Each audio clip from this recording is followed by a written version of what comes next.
নমস্কার বন্ধুরা, শিবানী কিচেনে আপনাদেরকে স্বাগত। আজকে আমি ডিম ভাপা করব। ডিম ভাপা করার জন্য এই যে ডিমগুলোকে সাইডগুলোকে দেখেছেন কেটে নিয়েছি, আর একটা ডিমকে গ্রেট করে নিয়েছি। মশলাটা করে নিই। এই দেখুন মিক্সি নিয়েছি, মিক্সির মধ্যে 1-2 চামচ পোস্ত দিলাম, 1 চামচ সর্ষে ভিজিয়ে রেখেছিলাম, ভেজা সর্ষে দিলাম। এবার এর মধ্যে দেখুন রসুন, পেঁয়াজ, কাঁচা লঙ্কা আর আদা করে এর মধ্যে দিয়ে দিচ্ছি। দেখুন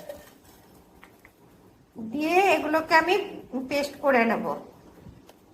এর মধ্যে দেখুন লবণ গুঁড়ো দিলাম, এই দেখুন একটুখানি হলুদ দিলাম, দিয়ে এগুলোকে এবার চলুন পেস্ট। বন্ধুরা, আমার মশলাটা হয়ে গেছে।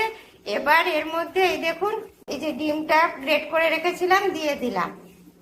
এবার এর মধ্যে 1 চামচ দই দিয়ে দিলাম, ভালো করে দেখুন মাখিয়ে নিচ্ছি।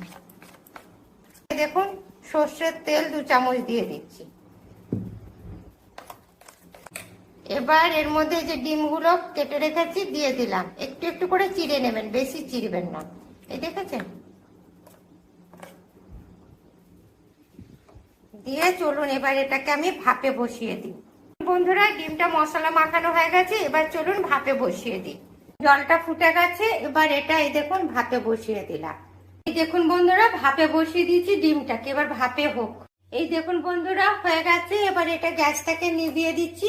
এবার একটু ঠান্ডা হলে এবার খুলে দেখবো কিরকম, এবার খুলে দেখি কিরকম হয়েছে। দেখুন বাহ, কি সুন্দর ডিম ভাপাটা হয়েছে, দেখেছেন?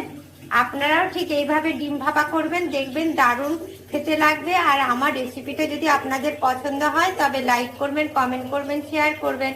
Thank you.